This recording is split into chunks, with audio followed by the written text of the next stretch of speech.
आज सध्या अजित पवार माध्यमांशी बोलतात, आपण थेट जाऊया। कोरोनाचं सावट होतं आणि त्याच्यामुळं सोशल डिस्टन्सिंग वगैरे ठेवा, लिमिटेड लोकांना भेटा वगैरे वगैरे अशा पद्धतीनं सगळ्या सूचना होत्या, नियमावली होती। परंतु आता ती नियमावली उद्यापासून बऱ्याच अंशी शिथिल करण्याचा निर्णय मुख्यमंत्र्यांनी घेतलेला आहे। त्याच्याबद्दलचे आदेश निघतील। पण आता राष्ट्रवादी काँग्रेस पक्षाने पुन्हा ठरवलेलं आहे की राष्ट्रवादी भवन मुंबईमध्ये आम्ही मंत्र्यांनी इथं जनता दरबार सुरू करायचा। मी आज सकाळपासून इथं थांबलेलो होतो, पण आज सुरुवात आहे, त्याच्यामुळे अजून ह्याच्याबद्दलचं फार पब्लिसिटी झालेली नाही। पण रोज सोमवार ते गुरुवार का शुक्रवार, सोमवार ते शुक्रवारपर्यंत वेगवेगळे राष्ट्रवादी काँग्रेस पार्टीचे मंत्री महोदय हे इथं सकाळी नागरिकांच्या करता, कार्यकर्त्यांच्या करता उपस्थित राहणार आहेत। पूर्वी जसा जनता दरबार चालायचा तशा पद्धतीचे जनता दरबार पुन्हा इथं आता सुरू होणार आहे। आणि म्हणून त्याकरता मी इथं आलो होतो। मी कार्यकर्त्यांनाही भेटलो आणि जेवढे काही लोक आले होते त्यांनाही भेटलो। उद्यापासून संपूर्ण महाराष्ट्र निर्बंध मुक्त होणार असं म्हणायचं। संपूर्ण महाराष्ट्र निर्बंध मुक्त होणार का काय होणार याबद्दल स्वतः मुख्यमंत्री, आज आमची 4 वाजता कॅबिनेट आहे, मुख्यमंत्री महोदय त्याच्या संदर्भात सगळ्यांशी चर्चा करतात आणि अंतिम निर्णय घेतात। सगळ्यांशी चर्चा केल्यानंतर पूर्णपणे ते वेगवेगळ्या सहकाऱ्यांशी, टास्क फोर्सशी बोलतील। WHO बद्दल पण माहिती ते घेतात। केंद्र सरकारच्या पण काही नवीन सूचना, गाईडलाईन आलेल्या आहेत, त्याची पण माहिती घेतात आणि त्याच्यातून आपल्या राज्याच्या जनतेच्या हिताचं जे काही असेल ते करण्याच्या बद्दलची कार्यवाही केली जाते। फडणवीसांच्या विरोधात एक याचिका करणारे सतीश उईके आहेत, त्यांच्याकडे ईडीची धाड पडली सकाळी, म्हणजे कुठेतरी अशा पद्धतीनं जे भाजप नेते, मला त्याच्याबद्दल काहीच सांगायचं नाही, नो कमेंट्स। दादा, एसटी कर्मचाऱ्यांचे संप असणार, तुम्ही 31 तारीख शेवटची दिली होती, शेवटचे दिवस मी त्यावेळेस आपल्याला सांगितलेलं होतं की 31 तारखेपर्यंत मागं ज्या ज्या घटना घडल्या, अनिल परब साहेब ह्या खात्याचे मंत्री आहेत, त्यांना सूचना दिल्यात आलेल्या होत्या की 31 तारखेपर्यंत सगळ्यांनाच संधी द्या। आता तशा प्रकारची संधी दिली। उद्यापासून मात्र कठोर निर्णय घेतला जाणार आहे अशी साधारण शक्यता आहे। कठोर भूमिका म्हणजे नेमके काय? कठोर भूमिका म्हणजे उद्याच्याला वेळ पडली तर ज्यांना काढून टाकलेलं आहे त्यांना बाजूला करून तिथं नवीन भरती पण होऊ शकते, किंवा काही बाबतीमध्ये जसं बेस्टनी आणि PMPMLनी इलेक्ट्रॉनिक बसेस आणि ह्याच्या CNGवरच्या बसेस ह्या पर किलोमीटर घेतलेल्या आहेत। त्याच्यामध्ये कॉन्ट्रॅक्टमध्ये पंतप्रधान पुण्याला आले होते तेव्हा पण 100 का 125 बसेसचं इनॉग्रेशन झालं। त्याच्याही बद्दल त्या बसेस घेऊन एका कंपनीनं त्या आपल्या PMPMLला चालवायला दिलेल्या आहेत आणि तो हिशोब जर काढला तर तो आत्ताच्या खर्चापेक्षा कमी खर्चिक होतो आणि त्याच्यातनं प्रवाशांचा आपल्याला फायदा करून देता येतो। वाहनं नवी कोरी येतात, एअर कंडिशन युक्त बसेस असतात अशा पद्धतीनं। कारण आपण आता त्यांना 10 तारखेला पेमेंट करायचं कबूल केलेलं आहे। विलिनीकरण तर नाहीच म्हणून सांगितलं, पण कारण त्या रिपोर्ट जो आला 3 अधिकाऱ्यांच्या समितीचा, ज्याला मंत्रिमंडळाने मान्यता दिली किंवा मंत्रिमंडळाने तो स्वीकारला, त्याच्यामध्ये पण त्यांनी ज्या गोष्टी सांगितल्या त्या बऱ्याच अंशी आम्ही पूर्णत्वाला नेण्याचा प्रयत्न केलेला आहे आणि पगार पण आता पूर्वीच्या तुलनेने बऱ्यापैकी वाढवले। दुसरा एक असा प्रश्न आहे की हो का, उद्याच्याला सरकारने कुठलाही निर्णय घेतला आणि त्याच्यानंतर न्यायव्यवस्थेने एखादा डिसिजन दिला तर न्यायव्यवस्था सर्वोच्चच आहे, ह्याच्यात प्रश्न काय विचारता? ह्याच्यामध्ये न्यायव्यवस्थेने सांगितलेपर्यंत काही होणार नाही, परंतु एकदा ती मुदत संपली की पुढं कठोर कारवाई करण्याचा तर अधिकार निवडून दिलेल्या मंत्रिमंडळाला असतोच। भाजप विरोधामध्ये राष्ट्रवादी सॉफ्ट कॉर्नर घेते अशा प्रकारची टीका होती। विशेषतः गृह खातं जे आहे ते महाविकास आघाडीवर जास्त कारवाई करते, भाजप विरोधात करत अशी एक चर्चा आहे। त्या संदर्भामध्ये आमचे गृहमंत्री दिलीप वळसे पाटील साहेबच जास्त अधिकारवाणीने सांगू शकतील, कारण ते विभाग बघतात. आम्ही आमच्या विभागाची कामं करत असतो. संजय राऊतांनी म्हटलं आहे की युपीएच्या सातबाऱ्यावरती आणखी काही पक्षांची जी आहे ती नावं टाकावी लागतील आणि दुसरीकडे शरद पवारांना सुद्धा त्यांचं नाव पुढे येते. मी आपल्याला नेहमी सांगितलेलं आहे की मला कुठल्याही परिस्थितीत कधी प्रश्न विचारत असताना गेले 30 वर्ष महाराष्ट्रापुरते प्रश्न विचारा, मी त्याच्याबद्दल उत्तरं माझ्या परीनं देण्याचा प्रयत्न करीन. राष्ट्रीय पातळीवरच्या पक्षाच्या बद्दल राष्ट्रीय पातळीवरचे प्रवक्ते, काम करणारे आणि राष्ट्रीय पातळीवरचे नेते उत्तर देतात. त्यामध्ये म्हटलंय की जर वीज कनेक्शन काय बबनराव लोणीकर जे भाजप नेते आहेत, माजी मंत्री आहेत, त्यांचं वीज कनेक्शन कापलं. त्याच्यानंतर त्यांनी धमकी दिली, एक ऑडिओ रेकॉर्डिंग त्यांचं पुढे आले की मी तुमच्या घरावरती आयकरची धाड टाकेल. कशा पद्धतीने बघताय तुम्ही अशा? मी काय बघायचं, ह्याच्यामध्ये मीडियानी विचार केला पाहिजे. कुणी काय बोलावं गेले अनेक दिवस कोण काय बोलतंय ह्याचा सगळा अनुभव त्या ठिकाणी प्रत्येकजण घेत आहे. परंतु कुणी काय बोलावं आणि कुणी काय मत व्यक्त करावं हा ज्याचा त्याचा स्वतंत्र विचाराचा त्यांचा हे आहे, त्याला आम्ही काही टीका टिप्पणी करू इच्छित नाही. मला हे मी अनेकदा तुम्हा पत्रकार मित्रांना माझं अधिवेशन चालू असताना पण भूमिका मांडली किंवा मी तुमच्याशी बोलत असताना सांगतो, ही व्यक्ती असं बोलली म्हणून तुम्ही काय बोलता. कुणाला काय बोलायचं त्यांनी ते बोलावं. मला माझ्या संदर्भामध्ये जी काही भूमिका मांडायची ती मी मांडीत, आणि विकासाच्या बद्दलचे प्रश्न असतील किंवा सरकारशी संबंधित काही प्रश्न असतील तर त्याची उत्तर मी देईन.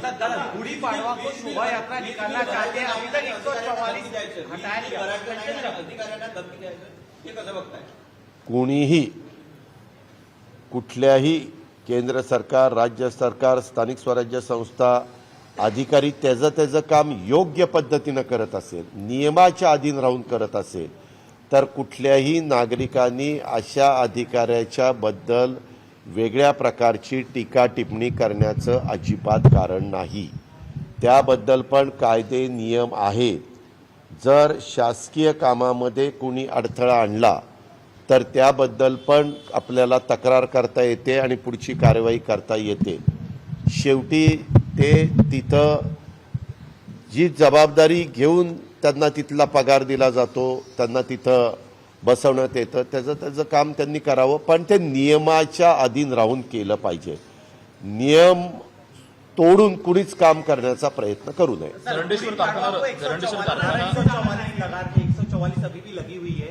गुड़ी पाड़वा के दिन शोभा यात्रा निकालना चाहते हैं. बीजेपी का कहना है कि आप लोग इजाजत नहीं देंगे फिर भी हम शोभा यात्रा आज रात को उसके बारे में जो भी प्रेस नोट है वो हमारे चीफ मिनिस्टर की तरफ से निकाली जाएगी. और आज हमारी 4 बजे कैबिनेट है, उसमें हम सब बात करने वाले हैं और उसके बारे में जो ठीक होगा वो डिसीजन लेने वाले. देवेंद्र कल बीजेपी की बैठक हुई, उनका कहना है कि हम आगामी चुनाव जीतने के लिए पूरी तैयारी से मैदान में उतरेंगे. आपको लगता है कि आप लोग को और मजबूत होने की जरूरत है और नए साथी आए आप लोग के साथ, ताकि कोई भी चुनाव में हर एक पार्टी को चुनाव जीतने के लिए पूरी कोशिश करने का अधिकार है, वो उनकी तरफ से करेंगे. बाकी हम पार्टी हमारी तरफ से करेंगे. जरंडेश्वर कारखाना ईडीने जप्त करावा आणि शेतकऱ्यांना द्यावा असं किरीट सोमय्या यांची मागणी आहे. त्यांनी काय मागणी करावं हा त्यांचा अधिकार आहे, मला त्याच्याबद्दल काहीच बोलायचं नाही. दादा, शिवसेना नाराज दिखाई दे रही है कहीं ना कहीं एनसीपी से, क्योंकि एनसीपी का एक सॉफ्ट कॉर्नर दिखाई दे रहा है बीजेपी के. उसके बारे में शिवसेना के चीफ उद्धव ठाकरे साहब डिसीजन लेंगे, क्योंकि हम अकेले काम नहीं करते.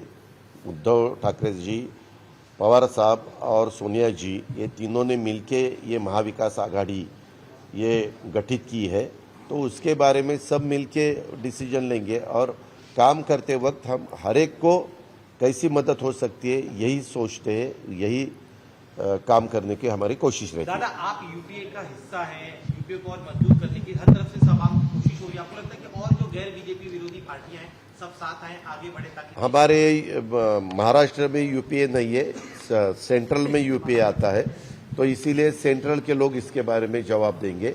महाराष्ट्र में महाविकास आघाड़ी है, महाविकास आघाड़ी के बारे में हम एक सब मिलके काम कर रहे हैं और आगे भी हमारा काम चालू रहेगा। एमएलएस के लिए जो घर दिए गए थे बकायदा जितेंद्र आवाज जी ने अनाउंस किया था, कहीं ना कहीं उसको लेके विरोध नहीं, क्या हुआ उसके बारे में गलत मैसेज गया। वो घर क्या मुफ्त नहीं है। जैसे म्हाड़ा में अलग अलग लोगों को घर देते हैं, जैसे स्पोर्ट्समैन को देते हैं, कुछ अलग अलग सेक्टर के लिए रिजर्वेशन उस पर रहता है, तो वही परसेंट से कुछ जिनको बिल्कुल घर नहीं है। बम्बई में जिस एमएलए का, एमएलसी का खुद का घर नहीं है, उसके बीवी का घर नहीं, बीवी के नाम के ऊपर घर नहीं है, उसके खुद के नाम के ऊपर घर नहीं है, ऐसे लोगों को जो भी उसका दाम है, फ्री नहीं, उसकी जो कीमत है, उसकी जो प्राइस है वो फ्लैट की, वो लेके देने का उन्होंने डिक्लेयर किया था। लेकिन असेंबली में डिक्लेयर करते वक्त उन्होंने खाली बताया कि हम 300 फ्लैट विधायकों को देंगे। तो लोगों को ऐसा मैसेज गया और मीडिया ने भी ऐसा चलाया कि अभी विधायकों को फ्री घर मिल रहा है। वैसा नहीं है, हर एक को उसका जो भी प्राइस है वो देना पड़ता है। और अभी तो बहुत से लोगों ने, वो हमारे पवार साहब ने भी उसके बारे में कुछ स्टेटमेंट किया है, वो मेरे सुना है, देखा है। तो जब हमारे पार्टी के चीफ ऐसे स्टेटमेंट देते हैं तो वो हमारी पार्टी की लाइन रहती है। तो हमारी पार्टी की लाइन अभी वैसी हुई है। दादा, मराठीमध्ये आमदारांच्या घरांवरून मोठ्या प्रमाणावरती सरकारवर टीका होताना पाहायला मिळाली. ती झाली, ते गैरसमजुतीतून झालं। आमच्या गृहनिर्माण मंत्र्यांनी सांगत असताना आम्ही 300 घरं आमदारांना देणार असं सांगितलं। जनतेला वाटलं की ती मोफत देणार, वास्तविक तो मोफतचा प्रश्नच नव्हता। म्हाडाची घरं वेगवेगळ्या लोकांना देत असताना कॉमन मॅनला लकी ड्रॉ काढून आपण ती घरं देत असतो। परंतु पूर्वीच्या काळामध्ये एक अधिकार मुख्यमंत्र्यांना असायचा की 10% घरं हे मुख्यमंत्री तातडीची गरज घराची अशांना ते द्यायचे। त्याच्यामध्ये लोकप्रतिनिधी असायचे, त्याच्यामध्ये पत्रकार असायचे, त्याच्यामध्ये वेगवेगळ्या क्षेत्रातले खेळाडू असायचे, असे वेगवेगळ्या क्षेत्रातले अनेक कलाकार असायचे, अशांना द्यायचे। नंतर ते 10%चं 5%वर आलं, नंतर त्याच्यामध्ये कोर्ट मॅटर झाल्या, नंतर ते बंदच करण्यात आलं। आता मात्र म्हाडाच्या तर्फे काही पर्सेंट लोकांना देण्याचा अधिकार आहे। पण ह्याच्याबद्दल एवढी चर्चा झाली, एवढं मीडियामध्ये, सोशल मीडियामध्ये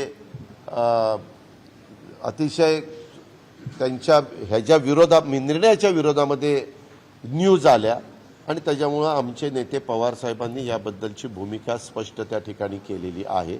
ती आता राष्ट्रवादी काँग्रेस पक्षाची भूमिका आहे। माझ्या माहितीप्रमाणे नाना पटोलेंनी पण काँग्रेसच्या बद्दलची भूमिका विशद केलेली आहे, ती आता त्यांच्या पक्षाची भूमिका आहे। याबद्दल मुख्यमंत्री पण निर्णय घेतील, पण एखादा निर्णय घेतल्यानंतर त्याच्यातून कारण नसताना गैरसमज निर्माण होत असतील तर तो निर्णय थांबवला पण जातो। कदाचित तसाही विचार, कदाचित, मी खात्री देऊ शकत नाही, कदाचित तसाही विचार केला जाईल। परंतु ही घरं मोफत दिली जाणार नाहीत। हे जे काही किंमत त्या घराची असेल ठरवलेली, त्या किमतीतच देण्याच्या बद्दलचा विचार होता। पण आता एवढं लोकांची जर विरोध असेल तर कदाचित ते होणार नाही। दादा, एक बड़ी बात सर, बीजेपी ने एक बड़ी मांग की है कि महाराष्ट्र में जितने भी मस्जिदों पर लाउड स्पीकर्स लगे उन्हें निकाला जाए, ध्वनि प्रदूषण हो रहा है। कोर्ट का ऐसा आदेश, उनका कहना है। सरकार की क्या भूमिका है, क्या मस्जिदों पर लगे या प्रार्थना स्थलों पर लगे लाउड स्पीकर्स को हटाया जाएगा? उसके बारे में पूरी जानकारी की जाएगी और उसमें क्या कोर्ट ने बताया है, हाई कोर्ट ने बताया या सुप्रीम कोर्ट ने बताया या सेशन कोर्ट ने बताया, क्या बताया है, ये सब मालूमात करके ही उसके बारे में जो भी डिसीजन है वो लेगा। दादा, हाथ मुद्दा मुद्दे उठाना आपको लगता है चुनाव आ रहे हैं इसलिए ध्रुवीकरण? नहीं, मैंने आपको बहुत दफ़ा कहा है कि जब भी चुनाव कोई आता है, जो भी कोई ठीक चल रहा होता है, तब कुछ ना कुछ ऐसे इशू निकाल के एक गलत कोई बातें शुरू होती है, वो बिल्कुल मुझे तो मंजूर नहीं है, क्योंकि इतना अभी 75 ईयर्स हो गए हमें स्वतंत्रता मिलके, और तो भी हम ऐसे ही इशू निकाल रहे हैं। वो कितना सही है कितना गलत है, हर एक आदमी ने उसके बारे में सोचना चाहिए और आगे के बारे में विचार करना चाहिए। दादा मराठीमध्ये हाच मुद्दा शेवटचा. आजांबद्दल तुमचं करण्याचा प्रयत्न वाटतोय का आपल्याला असे लाऊडस्पीकरचे मुद्दे घेऊन? शेवटी कुणी कुठला मुद्दा घ्यायचा हा ज्याचा त्याचा अधिकार आहे. सरकार म्हणून कुणी काम करत असेल तरी त्या बाबतीमध्ये सुप्रीम कोर्ट, हायकोर्ट जे काही सांगेल त्याच्याबद्दलची आपल्याला अंमलबजावणी करावी लागते. आणि जर उद्या काही एखादा मुद्दा पटला नाही तर आपण अपील पण बेंचच्या पुढे करू शकतो.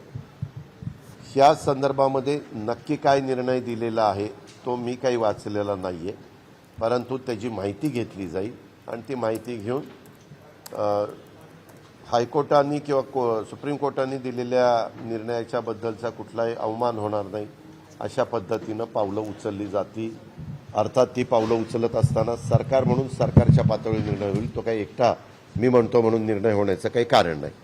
दुसरी गोष्ट, आपण जे सांगताय की ह्या सगळ्या गोष्टी घडत आहेत, अलीकडच्या काळामध्ये विकासाचे मुद्दे सोडून बाकीच्याच मुद्द्याच्याबद्दल आपण बरीच चर्चा करतो. आणि खरं माझं स्वतःचं वैयक्तिक मत आहे, जातीय सलोखा राहण्याच्या दृष्टिकोनातनं सर्व राजकीय पक्षांनी प्रयत्न केला पाहिजे. सर्व राजकीय पक्षाच्या नेत्यांनी पण तीच भूमिका मांडण्याचं काम केलं पाहिजे. आता यंदाच्या 15 ऑगस्टला 75 वर्ष पूर्ण होत आहेत देशाला स्वातंत्र्य मिळून. आज 75 वर्ष पूर्ण होत असताना जग कुठला विचार करत आहे आणि आपण कुठल्या विषयामध्ये जनतेला गुंतवून ठेवतोय किंवा कुठल्या विषयाला महत्त्व देतोय, ह्याचं पण कुठंतरी आत्मपरीक्षण, आत्मचिंतन हे झालं पाहिजे असं मला त्या निमित्तानं वाटतं. अर्थात जनतेने पण ह्या गोष्टीचा फार गंभीरतेनं विचार करण्याची गरज आहे असं माझी भूमिका आहे. तर आज मंत्रिमंडळाची बैठक होणार आहे आणि मंत्रिमंडळाच्या बैठकीनंतर रात्रीपर्यंत गुढीपाडव्यासंदर्भातली नियमावली, मुख्यत्वे शोभायात्रांना परवानगी मिळणार की नाही हे स्पष्ट होऊ शकेल, हे अजितदादांनी सांगितलं. एबीपी माझा, उघडा डोळे बघा नीट.